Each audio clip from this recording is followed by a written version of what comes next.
In this video, we're going to take you through the remaining functions of TapeTrack Lite. These are Manage Authorization Lists, Manage Media Library, Receive Media, Retrieve Media from Offsite, Send Media Offsite, and Upload or Download Files. To manage authorization lists, we select Manage Authorization Lists, specify where we want our log file to be placed, click Next, and we'll be given a list of our users.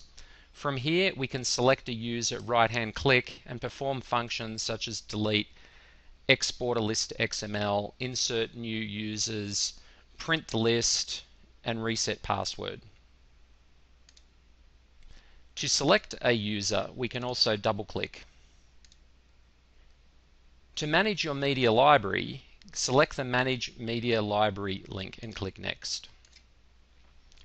From here, you can apply filters to filter in and out tapes. If you only want to see tapes that end in 22, you can put *22.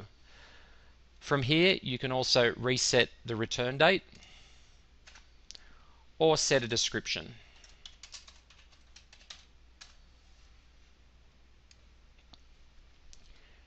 Receive Media Scan In allows you to scan media to a given location when it's sent to you. Select the library that you want to scan tapes into, and from here you'll be given a list of tapes.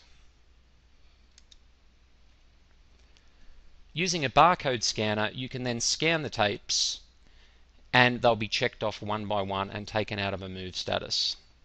When scanning tapes, you can also select the Advance button, and the Advance button will allow you to do things like set a default customer and media type and set other options such as whether the window beeps or not.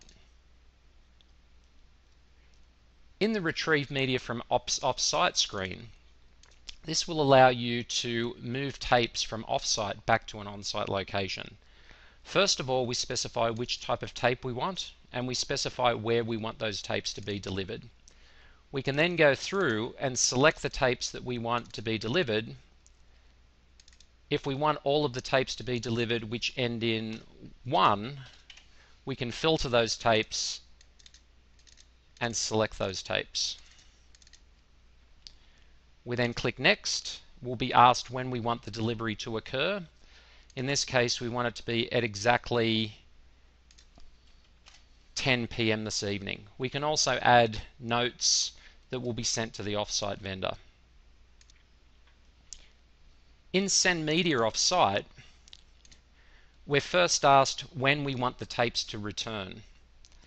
Now, we'll have the option to reset each individual tape's return date, but if we want the majority of tapes to return on a specified date, we tick this box and we specify when we'd like the tape to return.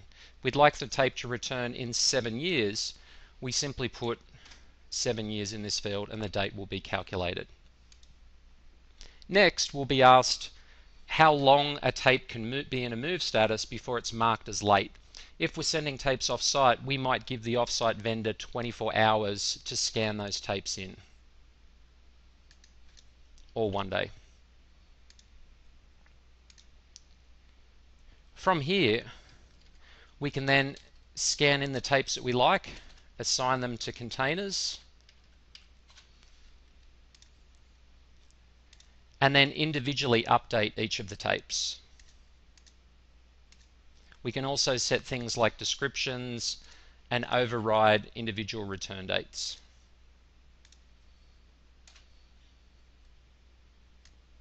And finally, we have our Upload and Download Files section.